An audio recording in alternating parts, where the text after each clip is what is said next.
Welcome back to a new Malkat Gin review. And tonight we are going old school. We are reviewing Beefeater. In this day and age of all these fantastic new gins and contemporary gins and gins with all kinds of flavours, we thought we would go back to basics and go with not only a London Dry, kind of the London Dry. The original. It is made in London. We have a plethora of unique and wonderful gins on our shelf, and we actually didn't have any Beefeater except for one that was given to us as a gift. I think it was strawberry Beefeater. This one, we actually got several bottles for our party. For a party.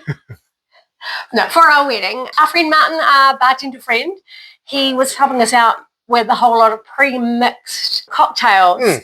And basically, Beefeater is the one if you're making cocktails en masse. Bulk pre-mixed cocktails? Yeah. So Negronis and French 75s. There you go. Easy as. And when you're going French 75, hang on, that's got bubbles in it.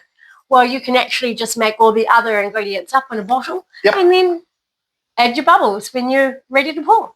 Yeah, I don't think I've ever tried it straight, and I certainly haven't had it as a G&T in a very long time. So I'm kind of intrigued by this one. I do kind of think if you're going to drink Beefeater straight, you may have a problem. Sorry if I offend any. Well, hey, we've got to be fair and give everyone the same opportunity. Look, on the nose, it's just a pretty clean London Dry gin. I'm just getting loads of juniper, as really as you'd expect. Well, growing up at home, we definitely had more Gordon's gin than Beefeater. Well, we might have to find a bottle of Gordon's and give that a go. Oh, you're right. There's nothing obnoxious about that. No.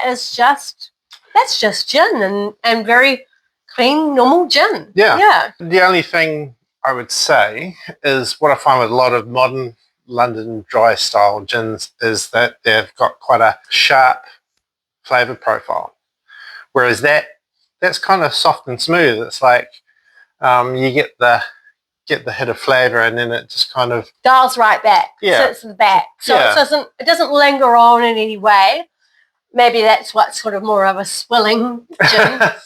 And this bottle is 40% ABV. Yeah.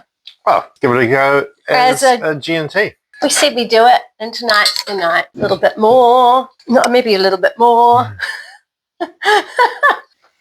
Yum. Look, there's nothing wrong with it. It is just a good, clean London Dry gin. I think I'd like to do a head-to-head with Gordon's. Maybe a head-to-head with Gordon's, this, and Bombay Sapphire. Because I feel like in the youth of getting a bit more cultured about gin, you either what came of a family, it was perhaps Beefeater and or Gordon's. If you're an absolute heathen, you have Seagram's. Sorry, whoops, don't like Seagram's. And then as we got more interesting gins, we got Bombay Sapphire and then Tanqueray. Yeah. And then Tanqueray 10. For years before we had all these boutique gins, Tanqueray 10 was the gin I would get when I was travelling. Yeah. For me, there were two, the Tanqueray 10 and Hendrix.